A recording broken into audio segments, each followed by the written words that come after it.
Here's JB Buno. A confrontation with protesters that gives us some answers from the sister of Brian Laundrie. Cassie Laundrie emerging from her home to set the record straight on her brother, on her parents, her own words, and the attorney that she says threw her under the bus. Hey there, folks. JB Buno here with you live on WFLA Now. Great to have the 8 on Your Side team here with us together here on stream. You've been seeing them here separate on streams over the last several weeks, but great to have together here 8 on Your Side investigators, Masa Saidi and Walt Buteau. You see the hashtags here all around the screen. We're going to start to bring your comments here into the Facebook Live, YouTube Live, all those comments. We're going to bring them here on screen from those social media comment sections. If you use hashtag HeyJB, hashtag HeyMasa, or hashtag HeyWalt here, we're going to play back some portions of the video here, some portions of the confrontation that occurred here yesterday at Lakewood Ranch here in Florida between protesters and, of course, Cassie Laundrie and her husband here. But let's first get some new details here from Josh Benson, who has been talking to attorney Stephen Bertolino here on Twitter. This is a screenshot here from Josh's phone. Josh, who you'll see tonight, everybody, on our newscast here on WFLA News Channel 8. And I will read this here as follows. Josh asking this question here. You can see there the timestamp today at 12:43 Eastern Time, saying, can you please send me the explainer about the flight Brian took? Thanks. And then from Stephen Bertolino, Brian flew home to Tampa from SLC, Salt Lake City, on August 17th and returned to Salt Lake City on August 23rd to rejoin Gabby. To my knowledge, Brian and Gabby paid for the flights as they were sharing expenses. Brian flew home to obtain some items and empty and close the storage unit to save money as they contemplated extending the road trip. Again, this is from Josh Benson on Twitter. Josh, who's been in contact with attorney Stephen Bertolino, who of course represents Brian Laundrie here. Let's just start here with your initial reaction, Masa and Walt here. Masa, starting here with you.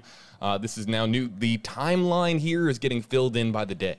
The timeline is indeed getting filled in by the day. The first I heard that Brian had returned from the trip, left Gabby, was during that video where Cassie Laundrie and her husband were confronted outside of their home with their children inside the home. They were confronted by protesters, and in that I did a rough log of that roughly 20-minute excerpts that were released by protesters to News Nation.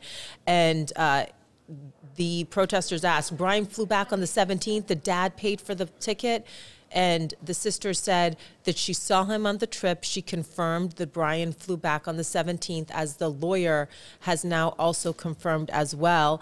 And she said that there was no sign of trouble. In fact, Cassie Laundrie said that during Brian's short trip home from Salt Lake City, that she FaceTimed with Gabby, and Brian was acting normal, just talking about where they had been and where they were going. Walt, what do you think? Well, you know, this sort of supports the rumor that we had heard way back in the beginning about we had heard Brian flew home, emptied a storage unit. In fact, I got a lot of questions about that we could neither confirm nor deny. We didn't have any information. This confirms that. I think it's also interesting, though, from Cassie, why wouldn't you ask her, if we had the opportunity to ask her, no reflection on what happened on the 12th of August. Did neither Brian nor Gabby share what had happened, their fight that was actually recorded? We didn't see that until about a month later, but still no reflection on that difficulty by either one of these, the 22-year-old and the 23-year-old. At least none that we know of, right?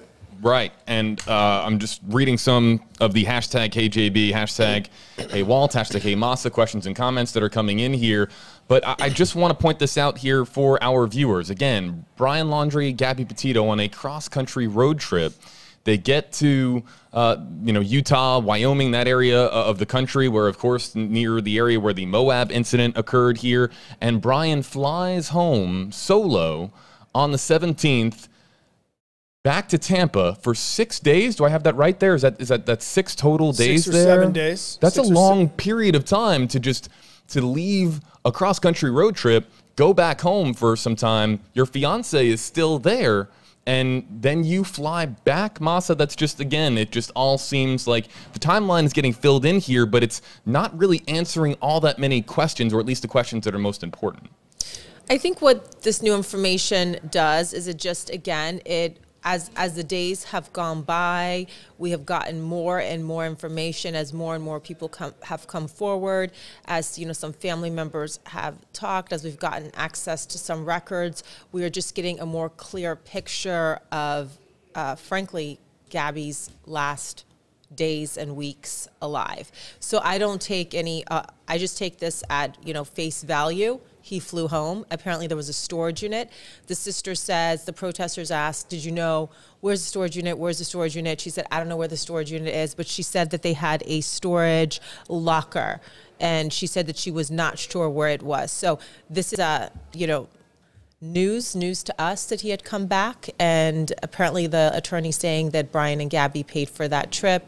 So I can't. And I'd like to point it out too that it's really not all that uncommon, especially in Florida, where there aren't many basements. Basements are just not something that you find in homes here, so it's very common for people to have storage units. And they were living with the parents, right? Back to the timeline, this is also, keep in mind, the 23rd, he gets back on the 23rd. We don't know which day, but 4 days later is the last time that Gabby's mother heard from her daughter in a text message that she thought was, quote, odd. That was the text message about Stan, the grandfather.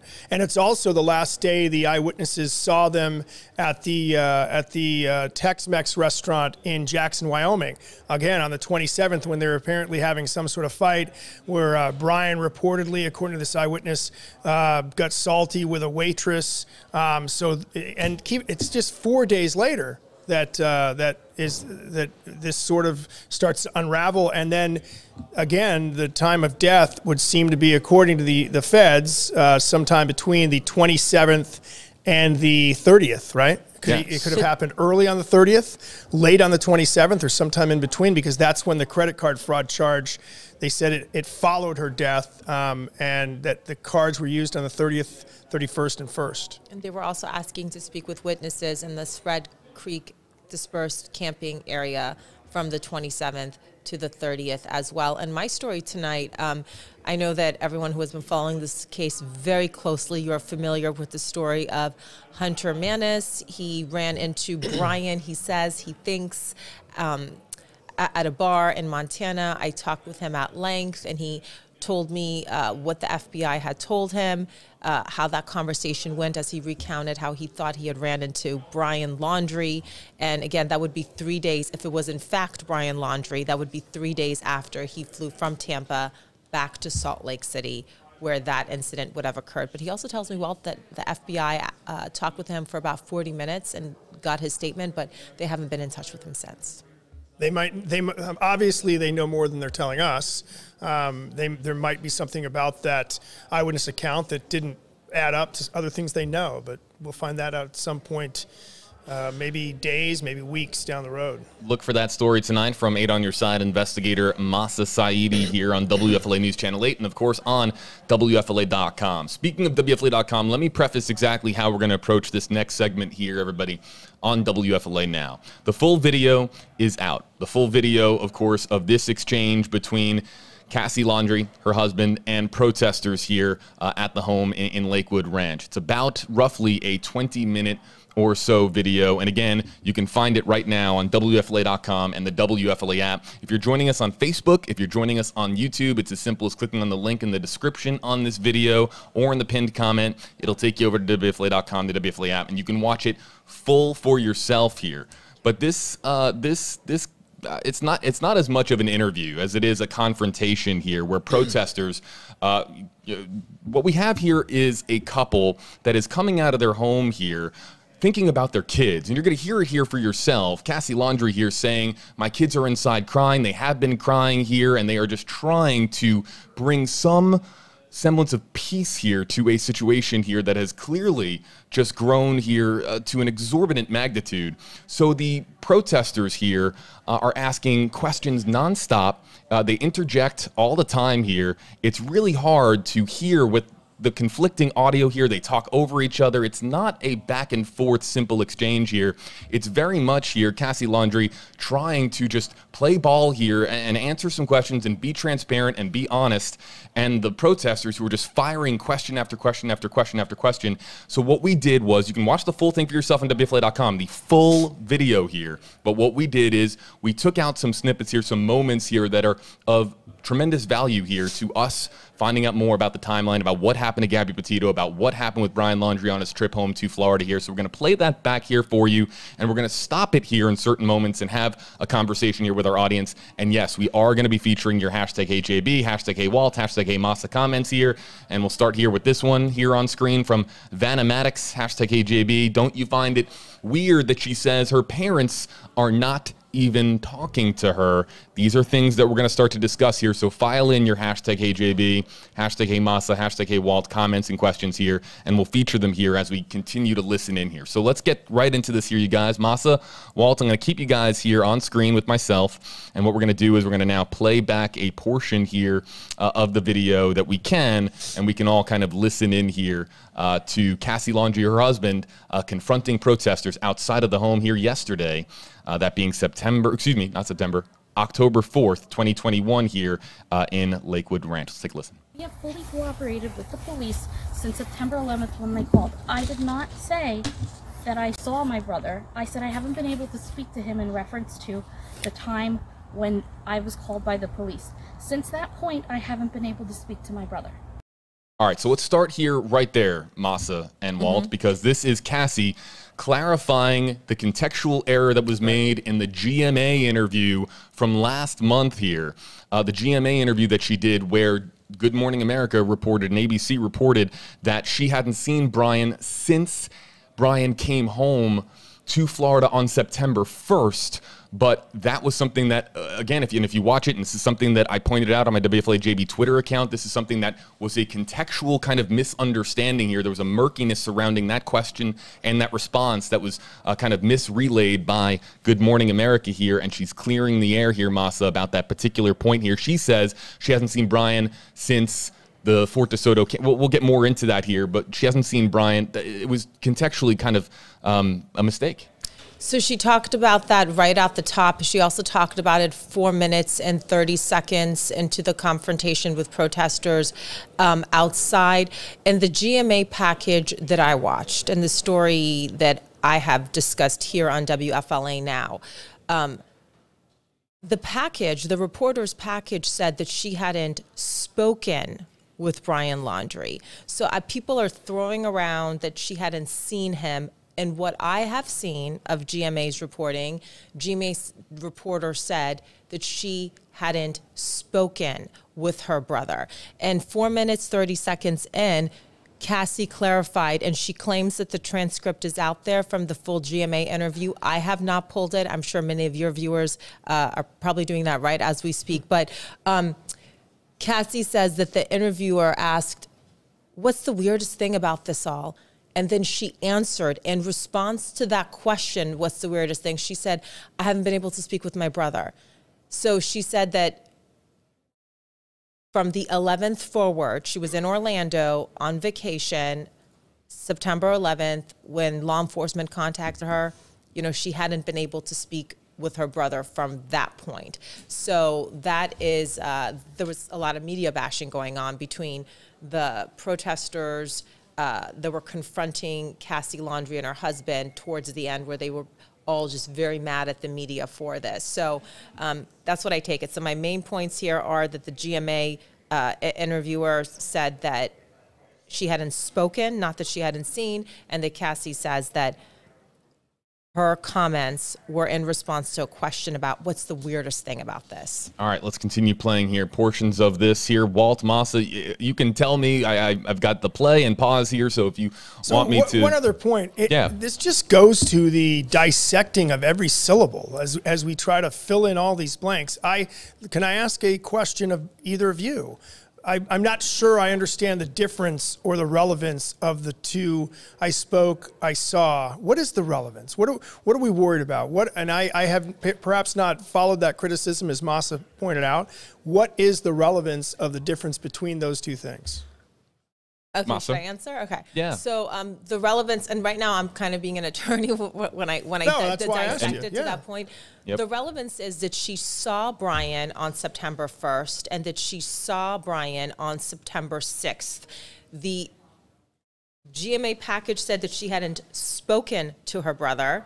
So then when the information came out that she had seen her brother, people were saying that she was lying. Right. And I was just being an attorney and saying, No, well, she technically didn't say that she hadn't seen him. She said that she hadn't spoken to him. The GMA package that I watched said that she hadn't spoken to him. And now this new information, which we need to check out, a transcript to where the question from GMA was, what's the weirdest thing about this all? Not, have you seen your brother since he got back to Northport on September 1st. And I think that the overarching thing here is whether or not to believe Cassie Laundrie. I Right. think that that's what it really boils down Right. to, is whether or not. And listen, I agree. I think now that we have a 20-minute clip here of her coming out of her home saying, I'm just trying to bring some ease to my household with my kids inside who are crying here, I think that there is a lot of folks here that are going to maybe now form an opinion as to whether or not they believe Cassie Laundrie and her husband, or whether or not they believe that there's something else at play here as far as the Laundrie family here. So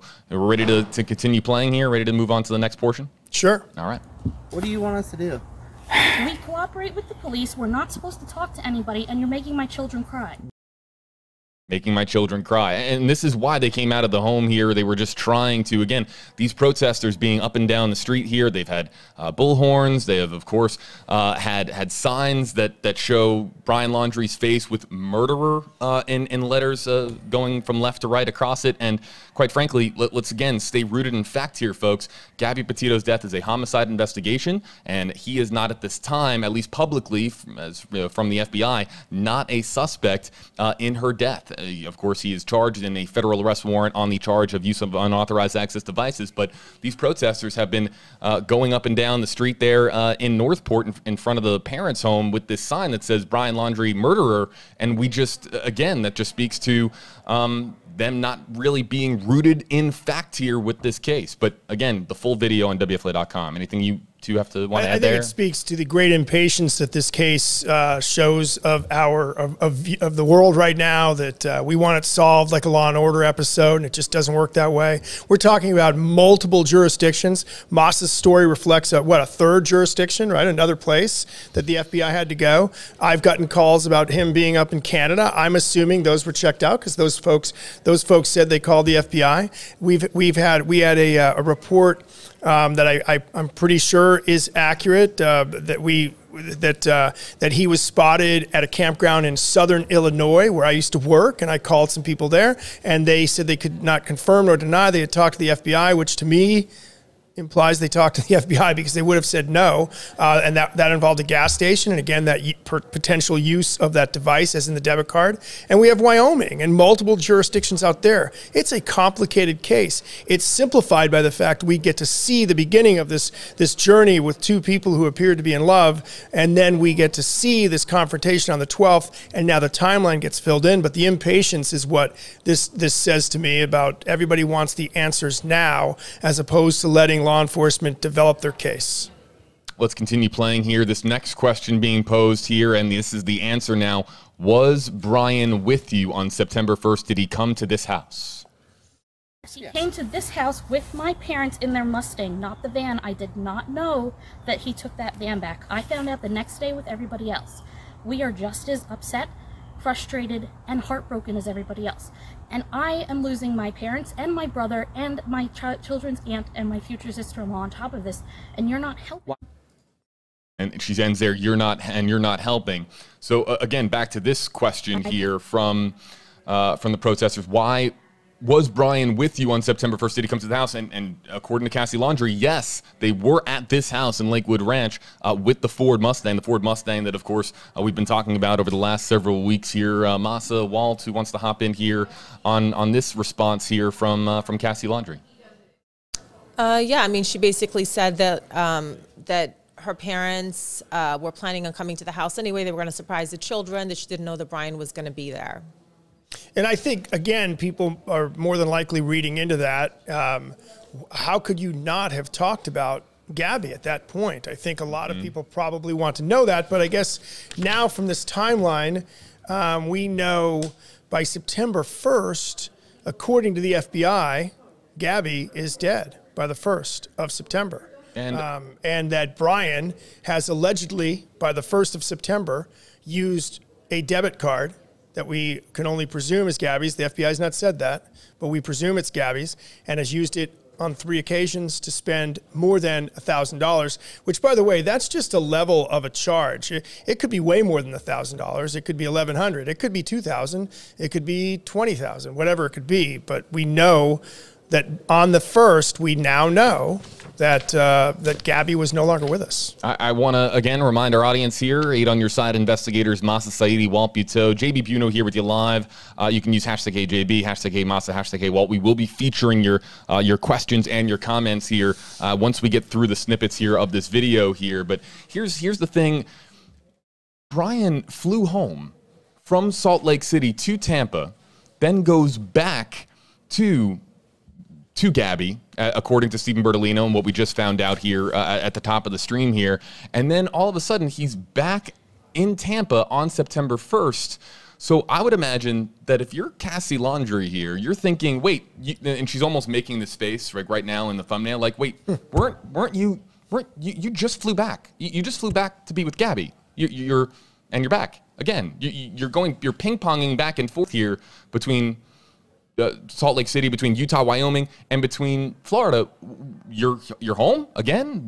What happened? What happened? Where's Gabby? Why aren't you here with Gabby? That question, I mean, that question almost has to have been asked. So, are you referencing the trip when he came back for those? I'm just referencing the back and forth. Look, on and the again, first, we don't like to make assumptions, and I don't, you don't, but I think the general public, they're allowed to make assumptions. They don't have to follow any rules, and I think the general public is going to just assume that Cassie said she misses her sister-in-law. She's lost her sister-in-law. She's lost her family. I assume there's a bit of a wedge between them now, it sounds like. So I think the general public probably feels on the 1st, as JB just pointed out, you didn't ask about Gabby. I mean, you'd think you would have. It's her business. She doesn't have to tell us, but it seems like that question would have come up.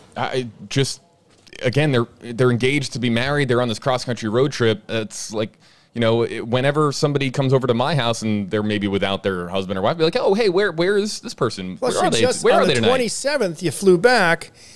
No, I'm sorry. The 24th, you flew back, and then you're 23rd, you flew back, and a week later. Less than a week later, you're starting your drive back to Tampa with the white van without Gabby. Again, ping-ponging back and forth between what was supposed to be a cross-country road trip and then coming back to Florida on multiple occasions here mid-road trip. It's interesting. It's interesting. Ready for the next clip? Parents and my brother. Masa? No. Go ahead. No, please. I was just going to say a question that could come up is why is she not talking to her family right now? And towards the end of this 20-minute video thing that we received, she says that the lawyer told her parents not to talk with her. So I just thought that was relevant. In another interview I can't remember the outlet, but she said, I don't know where he is, and if I did, I'm paraphrasing, if I did, I'd turn him in. And I think perhaps that is part of this wedge, but we don't know. Let's get to the next portion here. This is the next question here that was asked. Why aren't the parents talking to you guys? So let's play this back here again. The next portion of this video, full interview, of course, or full confrontation here is on WFLA.com, the WFLA app. If I knew, I would say, I don't know. If I knew, I would say I don't know. There's clearly now a major disconnect between Cassie Laundrie, her husband here, and Brian Laundrie's parents, her parents, Chris and Roberta Laundrie here. They're just not talking. And that's, again, according to Cassie Laundrie, there's a divide now, and we'll get into the attorney and how Stephen Bertolino kind of factors in here. But anything to note here before we get on to the next question, Masa or Walt? I just want to say, so after she made that statement later on in the interview, she kind of gave us a little bit more context, saying that the attorney told her parents to stop talking to her. So I just think it's important to point that out. Thank you for pointing that out here, Mas. Again, the full video on WFLA.com, the WFLA app, and I have to repeat myself with things like that and the hashtag system here because we're always constantly engaging a new digital audience. A big revolving door. We engage a new digital audience in the thousands every 5 minutes. So I have to. It's part of my job here. I don't want people to think that I'm just repeating myself because I have to, or because I want to. It's because I have to. So I'm going to continue to repeat these points here that are very, very important to our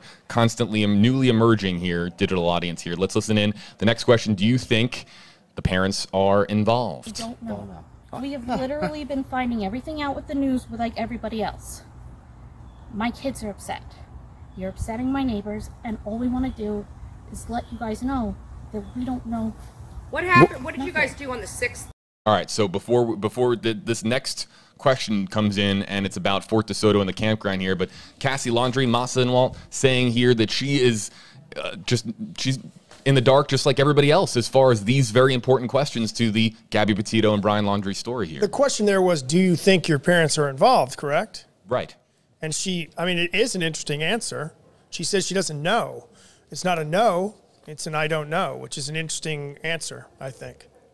Mas, anything to add there before we move on? I mean, all I would say is at this point, she wants to be very careful about what she says. Like her parents, she just has to be very careful about what she says at this point. The FBI has told her not to talk, and she knows that, anything that she says to the media could come back in the future. So I think at this point, she's really focused on protecting her children, her family, and making sure that this episode doesn't repeat itself. All right, next portion here. This moves on now to the camping trip at Fort DeSoto Campground on September 6th and September 7th, where we're going to hear from Cassie Laundrie about her visit there specifically to Fort DeSoto Campground in Pinellas County on September 6th. Just let you guys know that we don't know. What happened? What did you guys do on the 6th through the 8th at Fort DeSoto? We were at Fort DeSoto on the 6th. We got there at around 2 o'clock.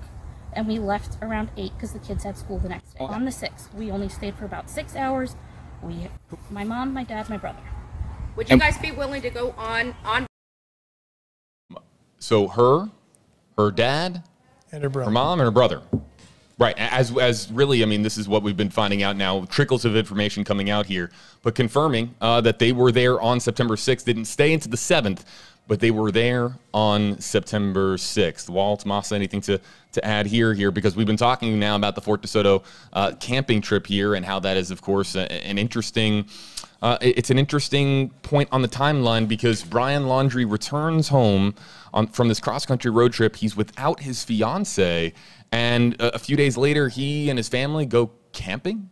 And I know that question has been asked, and this sort of, I think this answer fills in that blank a little more clear. But I think others have pointed out that to get a camp spot at that very popular location, you might not have gotten it by trying to look into it on the 3rd or the 1st. It could have been something that had been planned for a while. That's a question I would ask, I think, at this point. But it sounds like, she's simply confirming that she saw Brian at Fort DeSoto on the 6th, correct? She saw him on the 6th. And I don't know if we have track of him after that. But he was gone within days, right? Yeah, I mean, that is a major point. And now let me make this clear here, folks. Cassie Laundrie would go on here after this point in time, as we understand it, or around this point in time here as far as her confrontation here with protesters outside of her home. She did a second Good Morning America interview.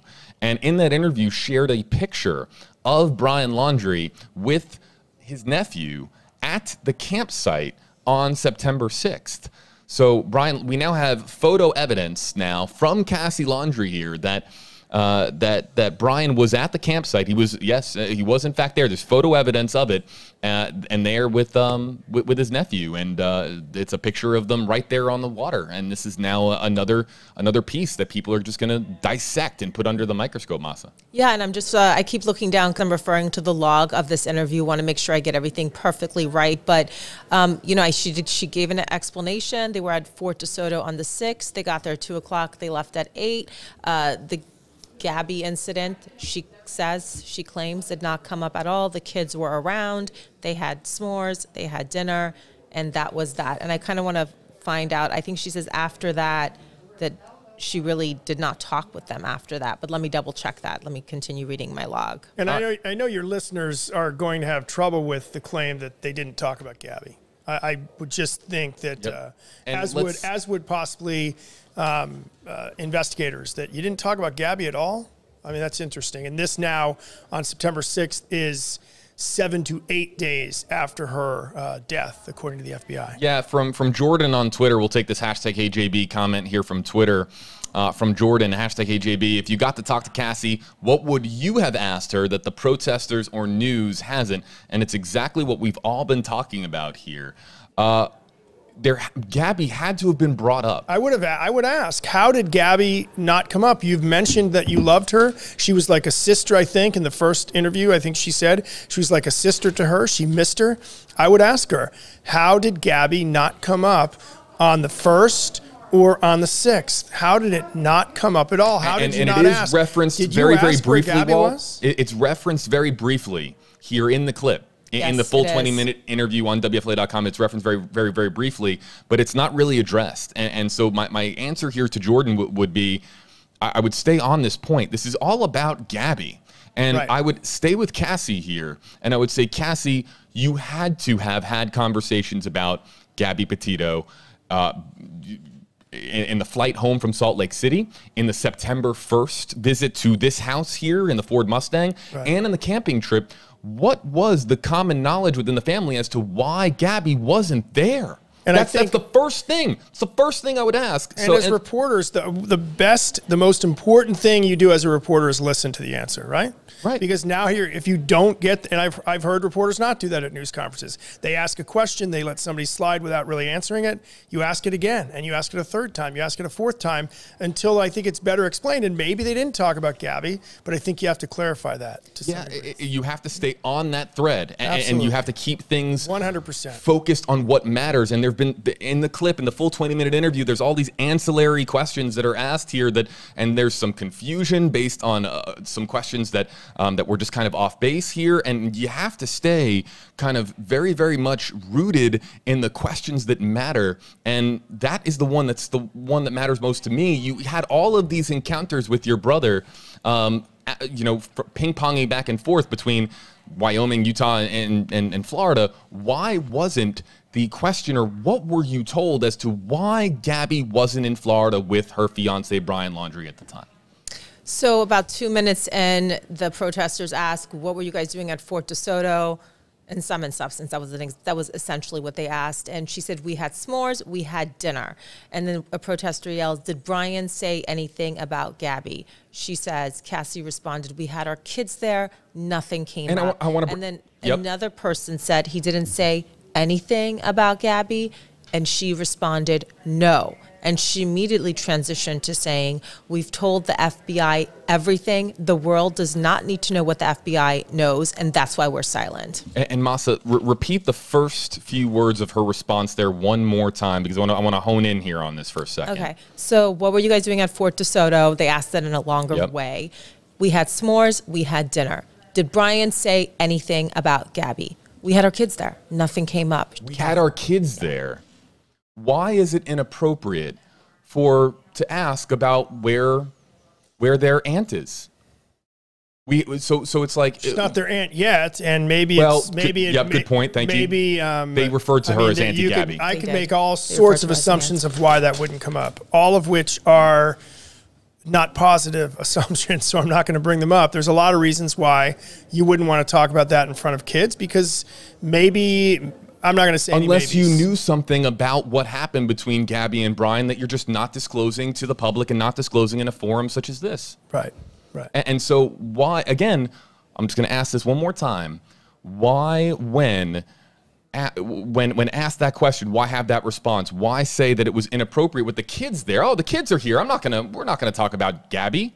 Okay, why is that off limits? Why is that off the table? I just, that's a major point in the interview, Masa, and I'm glad that you brought it up here. But let's continue talking here and playing back the clip from, again, Can I say one thing in response to that? Yes, please do. So what I would say to that, because I always like to give all the viewpoints here, what I would say, it could have been that the kids are running around, it's busy, we just weren't talking, we're just kind of being present, we were being in the moment, we weren't talking about, If the kids are other things. Maybe the kids were running around. Maybe if the kids are running around, then okay, kids go play. Please don't send me hate Twitter mail. I'm just giving the other side in the interest of. It's the only kind of tweets I send you, or hate tweets. No. But is it interesting the juxtaposition of what she said? She said.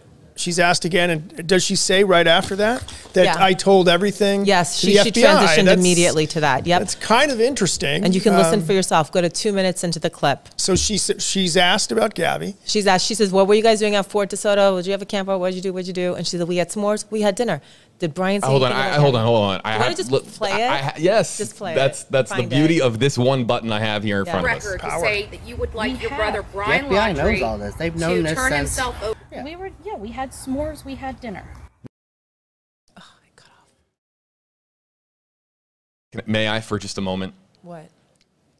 Over the last week on WFLA Now, when we've been talking about the camping trip and we've been trying to picture in our minds Brian Laundrie, his parents, Chris and Roberta, and of course Cassie Laundrie being here at this campsite, I was very coy when I said, "What are you doing out there? Just having s'mores?"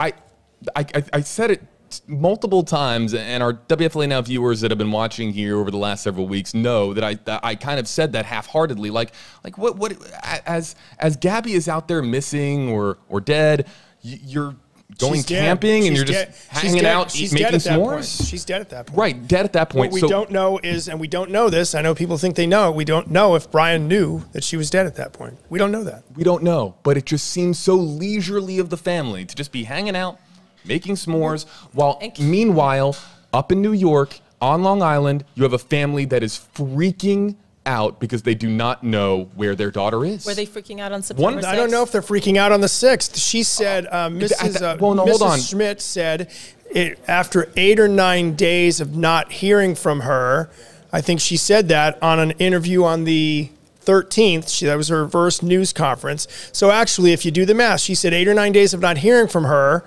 she thought was a little much. And if you go 27th plus 8 or 9, it gets you. Yes, I would be freaking out. I think Masa would be freaking out. I think it's fair to say I've been talking to the family, and I've talked about this on stream. I've been talking to the Petito and Schmidt families. I can assure you at that point they are at least nervous. Why haven't we heard from our daughter? Again, this going to that date, September. So why have we heard? So we have one family that is down in Florida camping, having s'mores. Do we know if Nicole or Joe had reached out to Brian by that point? Because if this was my daughter, the question that I have. If this was my daughter and her fiance, and I hadn't heard from her, I'm calling Brian. I'd have Brian's number. So, and we don't know that, and that is not casting any judgment on anybody.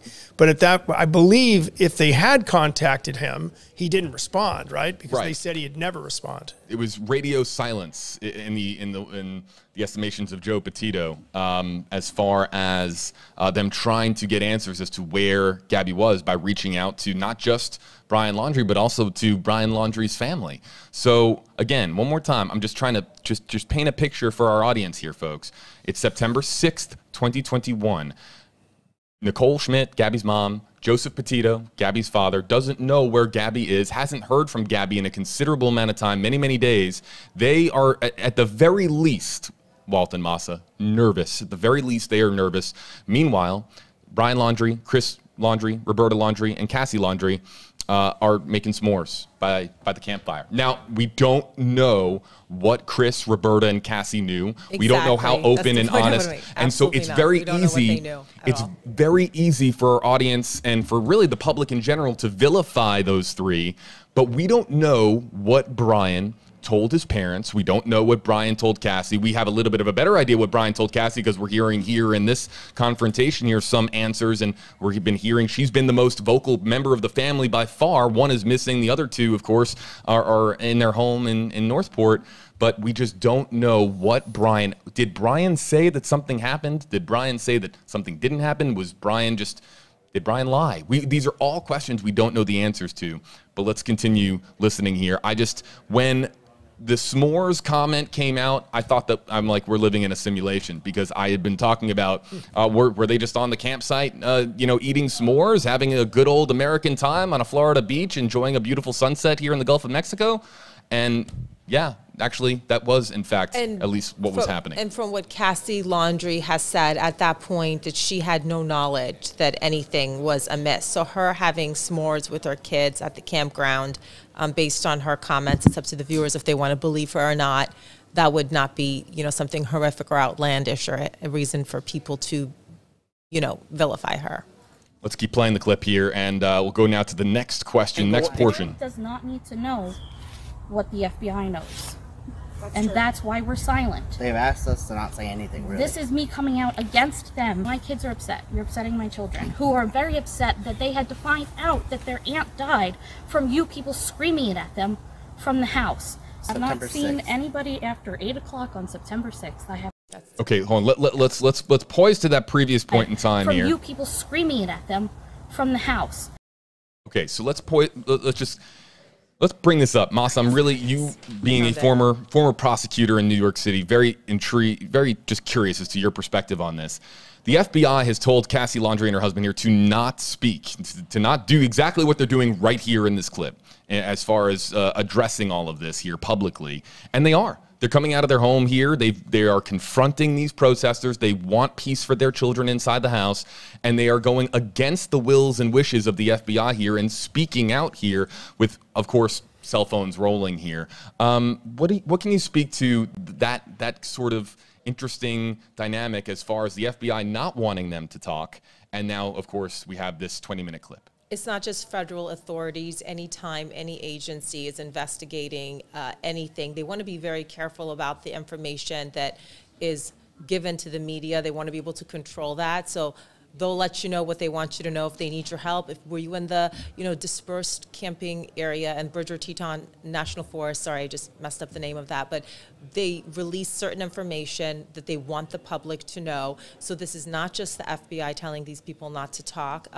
When I was a reporter out in Las Vegas, LVMPD always told people, regarding homicides and things, that was the beat that I would cover over there, would tell family members not to talk with the media or to be very careful about what they told the media. So this is a standard operating procedure. Law enforcement does not want, in many cases, especially a case of this magnitude, for the family to stand out there and say everything to law enforcement. But again, Cassie felt like that she had to do that because she says that the protesters were essentially harassing her because they're so upset about the Gabby Petito case, so devastated for what's happened to Gabby, so in desperate need to get information that they were standing outside this woman's house, and she felt that she had no choice but to come out for her family and for her neighbor's world.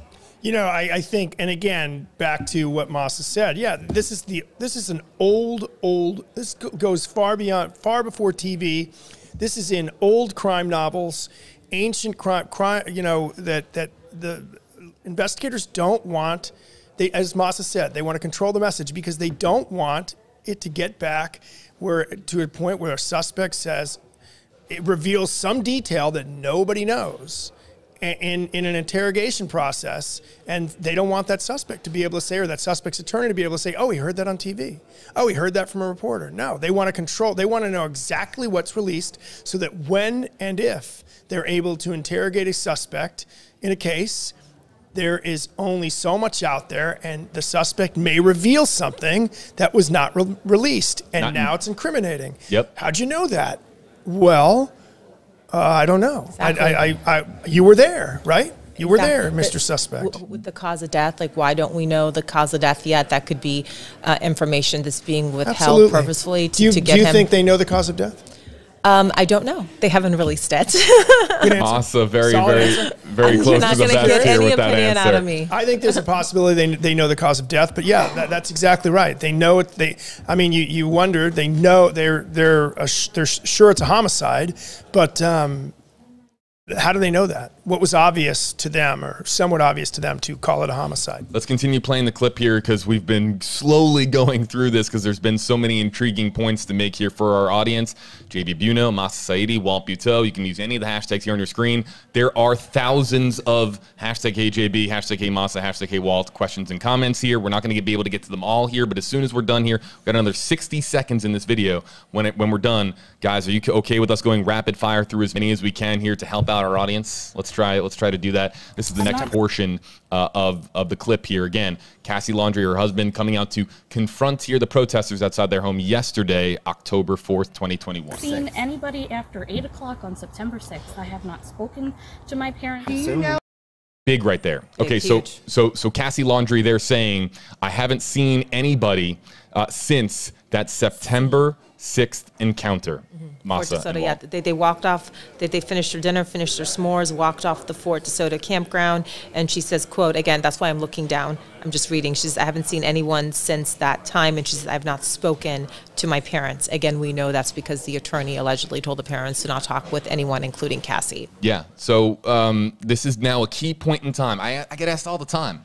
On Twitter, on Instagram, on Facebook, I get asked, when was the last time somebody saw Brian Laundrie? When was the last time somebody had eyes on them? And really, Walt Masa, it's September 6th at the campground. That's the last known verified concrete location here. I want to point out here, just in moments ago here, and it's not, I just want to point this out. The Gabby Petito Foundation releasing a statement on Twitter. We have no words for how grateful we are for all of the support you all have shown us. We see you. We love you. Thank you. GabbyPetitoFoundation.org. That just popped up on my phone here. I wanted to read that here. And September 6th is also 2 days before the chief in Northport said he knew where Brian was. And then that Friday, the shocker comes. We haven't seen, they find out from the family, they had not seen him since the 6th. So the 6th weighs as heavy as the 27th does, doesn't it? It's a big date. The 27th has so many, in that timeline, has so many dots on it. And so does the 6th. Yeah, and again, for those of you just joining us, there was a second GMA interview that Cassie Laundrie did, and in that one, she provided GMA with a photo of Brian Laundrie at the campground there, at the waterfront campsite 001 there at Fort DeSoto campground. So it's photo evidence that Brian Laundrie was in fact on that camping trip. Not that we really had any doubt really at this point, but if anybody wanted that concrete visual evidence, it's now there. Let's continue playing here. Again, the clip of Cassie Laundrie and her husband confronting protesters outside the home. After 8 o'clock on September 6th, After 8 o'clock on September 6th. 8 o'clock. That was the last time that Cassie had... But the parents are still there. So presumably...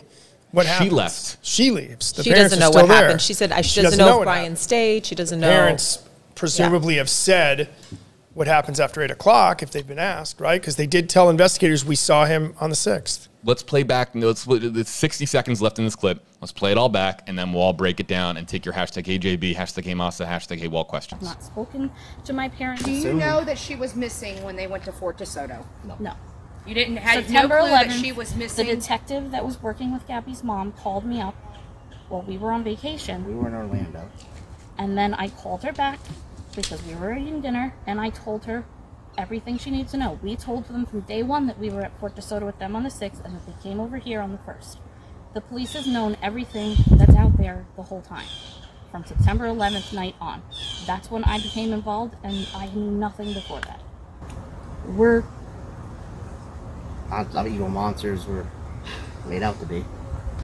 I just want to, that was kind of a little bit hard to hear, but we're not the monsters that we're made out to be, are the words here from, again, two parents that are coming out here to their front lawn because, again, they're confronting protesters and trying to calm down their kids inside. They're being confronted, I would say. Yes. They're being confronted. Yes, thank you for clarifying that. It's a what's the saying here, you guys?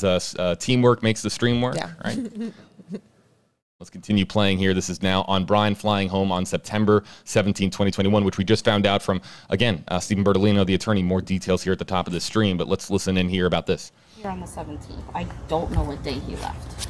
Did you see him on that trip? Yes. He was telling me where they were going next. I FaceTimed with Gabby and the kids on that trip. And that's it. As far, again, the full video on WFLA.com, the WFLA app, but those are some of the moments that we wanted to play back here for you on stream. And yes, we now have it confirmed from Stephen Bertolino, the attorney for Brian Laundrie, saying that there was a flight from Salt Lake City on September 17th. Got back, what was the dates, you guys? I just want to make sure. I have it right here. Yep, the 23rd. Got back on the 23rd. And that's a period of how many? Is that six or seven? It seems 7. It's I 17. got to count with my fingers. That's a week. 17. 19, 20, 21, 22, 23, 7. Yeah, we're all like third graders here, most counting the of days. seven. Most of 7 days. Could have been a morning flight, but still. Yeah. It's a week. What's Gabby doing that time? She apparently is fine, right? Because she is she's FaceTimed at what, the 21st? She said, I don't think she gave the date of when she FaceTimed. She said during Brian's trip from the 17th And then the text, to the 23rd. the odd text about Stan. That was the 27th. 27th. Yeah. The sighting at the restaurant, the 27th. And I Sighting believe at the bar, in the van, 26th. and the van spotted by the video blogger from Spring Hill on the 27th, later in the afternoon. Yeah, so the timeline coming together here, folks. But does it get us any closer to the major question, where is Brian Laundrie? I think that the more that the timeline comes together, but let me make one thing really clear, and then we're going to start to go rapid fire through our comment queue here of #AJB, #AMasa, #AWalt comments and questions here. I want to make this very, very clear. We've talked about this over the last month now, and I want to just hammer home this one point. We're all learning things that the FBI has likely known for a very long time. We're catching up here.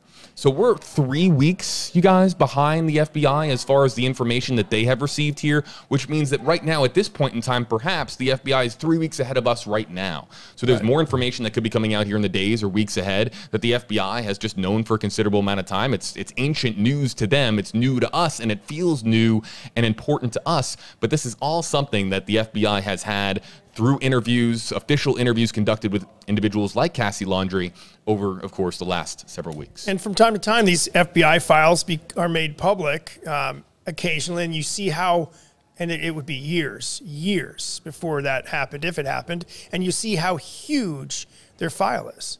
And so, yeah, this is, led by the Denver office, but I'm sure involving offices in other parts of the country as well. All right, you guys, let's take now your #HeyJB, #HeyMasa, #HeyWalt, questions and comments here, and we'll try to get through as many as we can. One more here from Twitter. I promised I would take this one from Michaela, #HeyJB. Do we know why the attorney even mentioned Cassie's name at all? Kind of strange considering she's not his client. Masa, you're the perfect person to answer this as far as you being a former prosecutor here. Is it strange to you that Stephen Bertolino references Cassie by name, and he does, right? In of course the statement that was put out last night to Brian Enton and others. Ago, wasn't it a couple of days ago? And I'll bring that up here just so that we're all on the same page. Yeah, so I think what you guys are referencing right now is when we found out that Cassie had been, on September 1st, had seen Brian, her brother. On September 6th, had seen Brian, her brother. People reached out to the attorney for the Laundrie family. At the time, we didn't know exactly which Laundries he represented. And I think the attorney was trying to kind of give her side. Here's the statement that was put out last night to the press from Stephen Bertolino. This was right after this confrontation occurred between Cassie Laundrie. Yes, okay. Yeah. So this is Stephen Bertolino saying, "I do not represent Cassie Laundrie. Cassie's comments can only be attributed to the press twisting my words and hers, which were only given to clarify prior mischaracterizations by the press with the hopes of further sensationalizing this tragic story here." And that's the end of the quote. But I just want to make this clear here. These questions and this all this information in this exchange that came out on the front lawn of Cassie Laundrie's home, this wasn't the press. This wasn't the press. This was protesters, not the press. So this is interesting here to Michaela's comment here, Masa, that he does twice in the statement reference Cassie Laundrie by name. Is that strange to you at all? It's not strange to me at all. I think he's trying to do damage control on this story and to get out, facts when he feels that he can release facts, when he feels that it's advantageous to the Laundrie family to release the facts. And I think he was just trying to, this is a story that's blowing up all over the place. Every reporter in the country, it feels like at times, is texting him for information. And I think he's making those calls in the moment when he's going to respond to the media. And he chose to try to provide some clarification. Well, not odd to me. No, I think, the one thing you can presume here is that he has an interest in the clients that he does have. And like Moss said, it could very well be damage control. And it sounds like he's putting some blame on the media. There's a lot of media involved. There's a lot of pseudo media involved that may not have the highest standards in the world. And so I think he's trying to, again, damage control, potential damage control. And again, I want to make it clear here too. We didn't have it here in the snippet, but Cassie Laundrie is of the opinion that the attorney Stephen Bertolino threw her under the bus. And we talked about this last week on WFLA Now. And I said, if you're Cassie Laundrie and this is coming out about you, you're not feeling good at this particular moment in time. But let's try to carry the conversation forward. More of your comments and questions here. Tiffany Hag, #KJB. Cassie simply saying, "I don't know," when asked if her brother killed someone, says a lot to me. Tiffany makes a good point here in that Cassie doesn't defend. And I pointed this out last night on Twitter. Cassie doesn't defend Brian here in this 20-minute clip. Doesn't say something to the effect of, "There's no way my brother is capable of such a horrific thing. He was in love with Gabby. They were going to be together forever. This is not the couple that you think." She didn't give a testimony or a plea to people to say that Brian was incapable of such a terrible act. And this is something that our commenters have been noting very much, at least over the last 12 hours since this clip surfaced online. 2 quick points. She did say that she has never seen Brian. I was trying to pull up the exact words, but she said that she had never seen Brian hit a woman and that she hadn't seen any violent fights between Brian and Gabby. And at the end, she did say that Brian was the hero of her children and she wants and hopes that he is found alive, and the sooner the better. I'm getting some tweets here, and I want to clarify a timeline. And that should say Brian flying home on August 17th, shouldn't it? Yep. That is an incorrect caption. We apologize, guys. And I think we did we were discussing the 6th. That's the camping trip. September 6th. But that is not the last time the parents saw him, right? They saw him the next. September 14th is the last time. Yes, is sir. the 14th, and yes. So that was an editing mistake on the caption. Apologies there. So the parents saw him for another week or so according after to the their 6th, statements, and then reported him missing on the 17th to police on that Friday. That was a surprise to everyone. That's right. The day after, the chief said, "We know where he is." Yeah. Well, you don't. Nobody knows where he is now. Let's get to this next one here from Angie Hayden.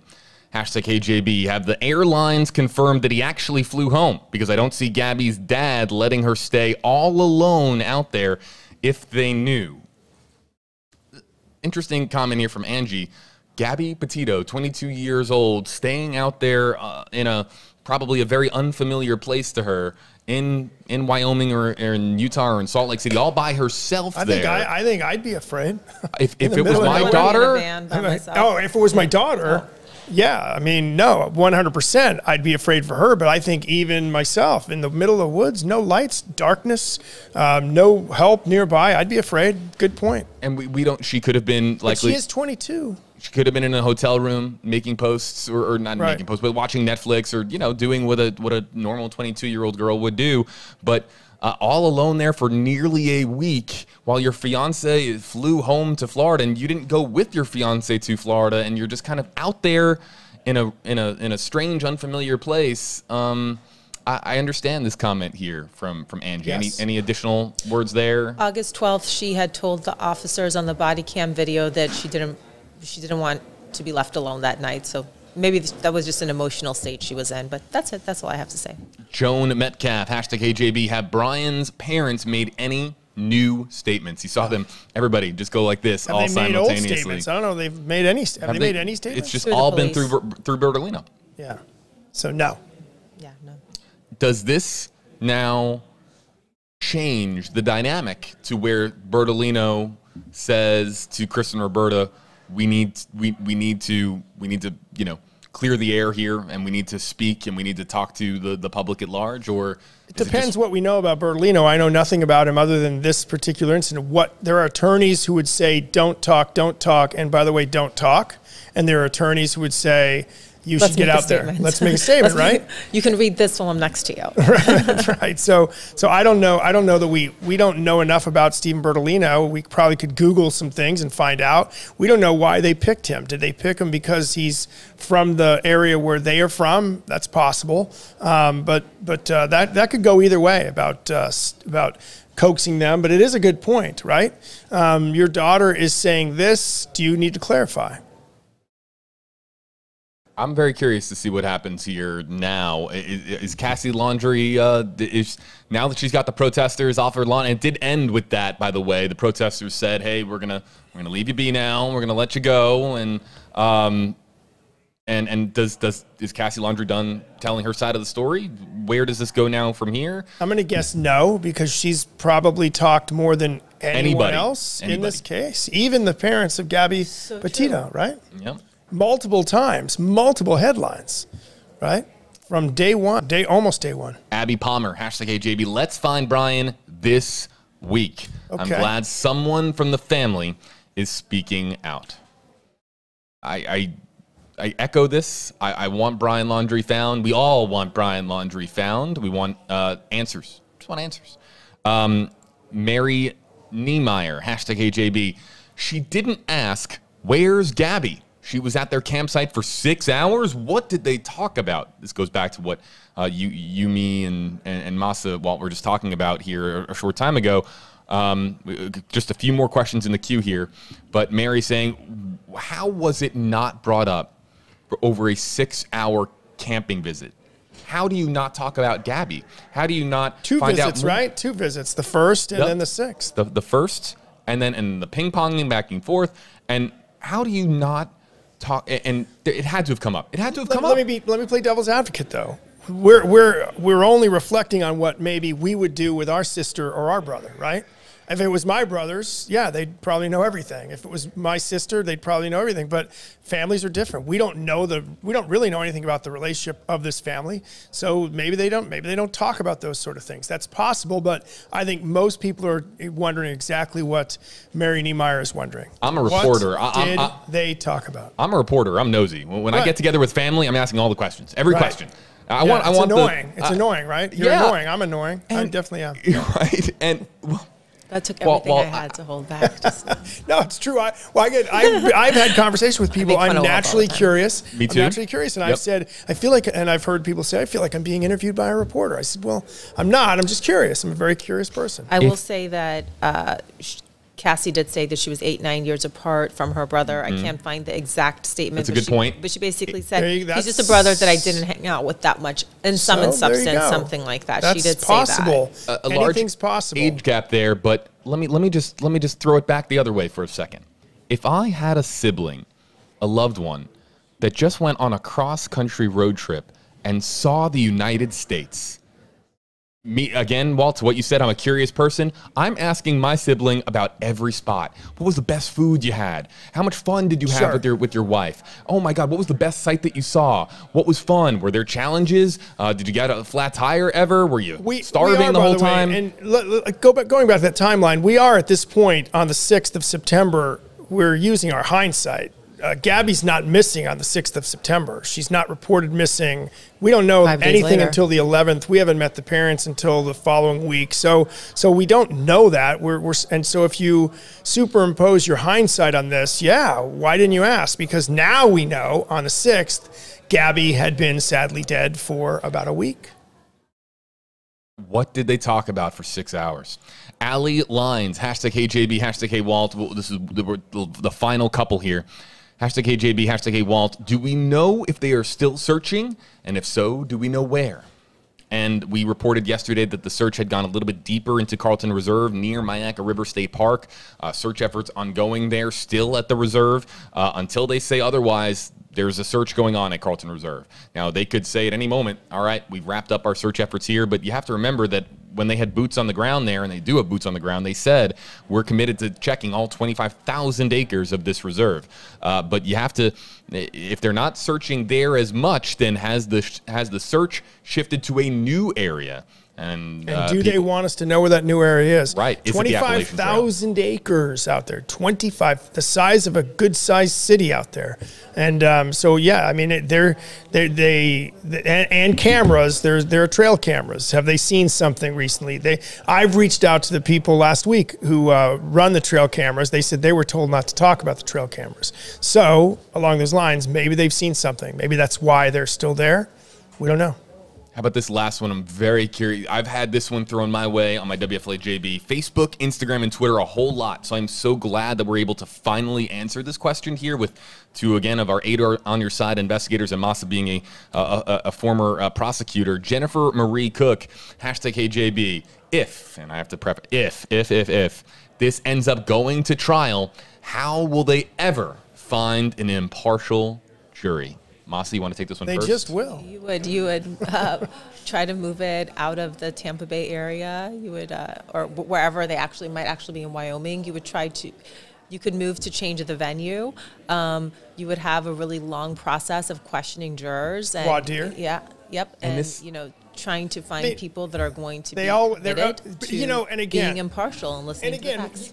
I don't know how closely you're watching this when you're home with your family, and I know that I've maybe scaled back a little bit, but I do. Oh, this case? Yeah. I've been watching it closely just because, trying to keep up with y'all. Well, right. No, I know. It's ridiculous. You guys are amazing. That's my point, is that the viewers who are with us now are, I'm going to use the word obsessed. I think they'd admit They are not going, none of you guys are going to be on the jury. I've sat in on big cases in small states. I've sat in on big cases. I've covered them in big states that everybody knew about these particular cases. And there are occasionally people during the voir dire process. It's fascinating. And some people think, they're making it up. They do know about it, but they want to be on the jury. Well, it's not that you don't know about it. It's that you're committed to, you That's haven't right. made any, that's right. You haven't decided which way this goes. And I think you're allowed to know about that. You're allowed to know about it. I think people are fair. If I may, go ahead. I may for a second, this was something that came up during the Derek Chauvin trial.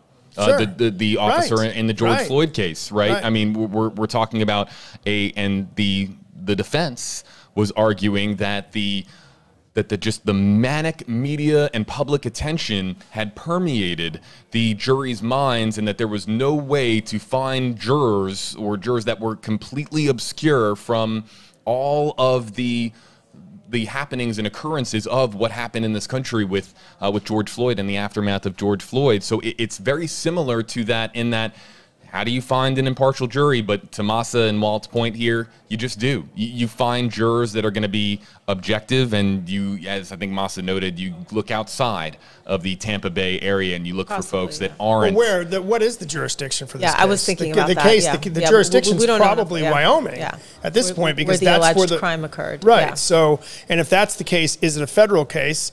Now, can you find 12 jurors in Wyoming? Wyoming has 500,000 people in it. Think about it. I mean, I would bet you're more likely to find impartial jurors, or people that maybe don't know it as well as others, in Wyoming. And then each side gets a peremptory challenge, right? You get so many peremptory challenges. Get so many, and we are getting so far ahead of ourselves. I know. We don't have and right now the charge is, it's a felony, but it's bank fraud. It's credit card fraud or debit card fraud. Unauthorized use of device. Right. Yeah. That's it. Masa Saidi, Walt Petito, joining us here, everybody, for extended coverage here on WFLA Now. Before we let you guys go, just kind of your final thoughts here. Masa, why don't you go first? What are you working on tonight? What are you going to be working on over the next several hours here? And is there anything else that you want to point out to our viewers that we did not cover here on this stream? No, I'll be on at 5 and 6 tonight. I'm going to go work on that, because it is, what time is it right now? It's late. It's 2:14, JB. I kept you on a little longer than I should have. It's okay. We're glad to always be here with you, JB. I guess my final comments are that Cassie Laundrie did come out, and she did speak with people that had been yelling outside of her home, and she answered their questions, and she said that she has been fully cooperating with the FBI, and she has told the FBI that everything that she knows, and she provided more context regarding the GMA interview that she gave, and it is up to everyone at home whether they want to believe it or not. That's it. You'll see her tonight on WFLA News Channel 8. Walt Thank Petito, you what so are much. your final thoughts? What are you working on, and what are you going to be monitoring I'm not working here? on a Petito-related story, but I'm working on a different investigation that'll be on at 6. But I'll tell you, I think that this just, it's a little, I'm going to use the word troubling. Somebody criticized me for criticizing the protesters. Not many, but one or two.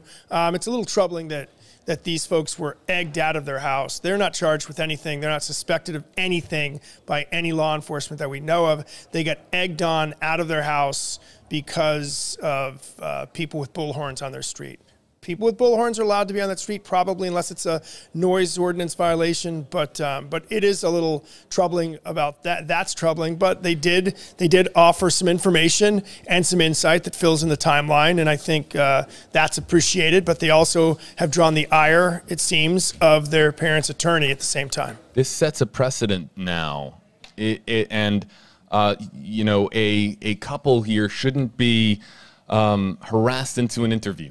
It shouldn't be harassed into coming outside of their home. We knock on doors, and that's annoying enough. I've admitted, look, we're annoying enough. We'll knock on doors, we'll make phone calls, but I would not say we harass, and we do not stand. We are not allowed.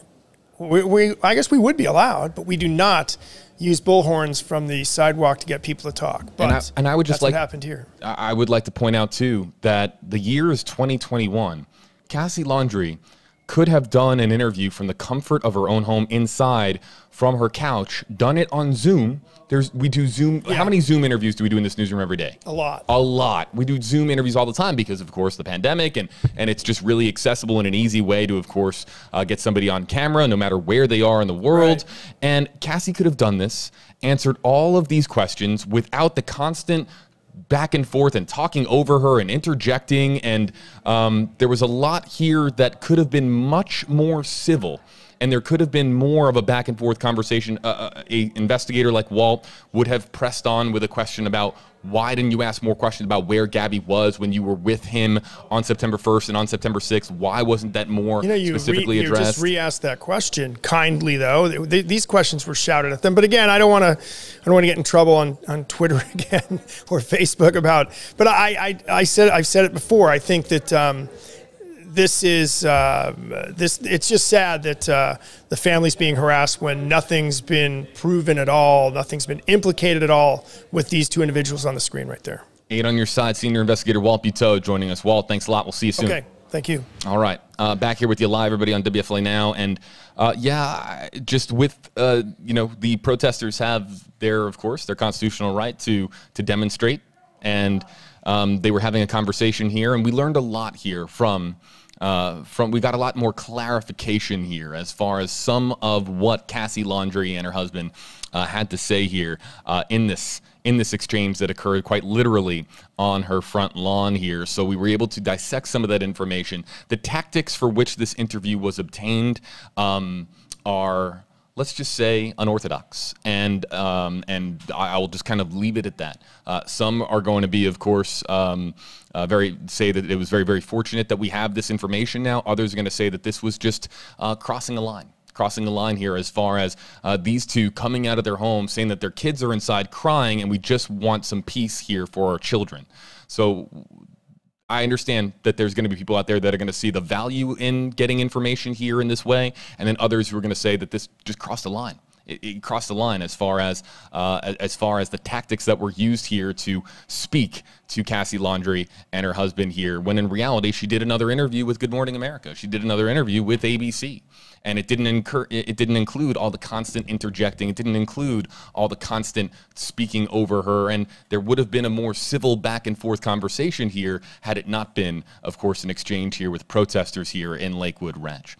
Let's kind of explain where we go here now and how this goes forward here. The full video is on WFLA.com. If you don't want the snippets, you don't want the conversation, you don't want the analysis from me and Masa and Walt, you don't want all that. You just want to listen to it for yourself. We totally understand that. We've had it on our website for hours. So go and give it a watch. If you'd like to hear Cassie Laundrie, if you'd like to hear the exchange here just completely unfiltered, that's what you deserve. And that's what we're giving to you. And we didn't get that with the original first interview with Good Morning America. That full raw interview never saw the never saw the channels of Twitter and Facebook where we could get more of an understanding contextually as to what was being discussed. But we have that here for you. The entire full confrontation here, the entire full exchange, the video clip is on WFLA.com and the WFLA app. You can go over to Facebook. You can go over to YouTube. There's a link there in the comments there, and you can listen to it all for yourself there on our website. As far as where we go from here, we're on standby here on WFLA Now. Any new developments, we're here with you live. But there were a lot of questions and comments here that we were unable to get to here. So in the next 20 or so minutes, I'm going to go live on Instagram. I don't want to alienate our Instagram audience, especially considering that we had, of course, yesterday we had that outage, that massive outage on Facebook and on Instagram. So I'm going to head over to my WFLAJB Instagram. We're live on Facebook right now. So Facebook's covered.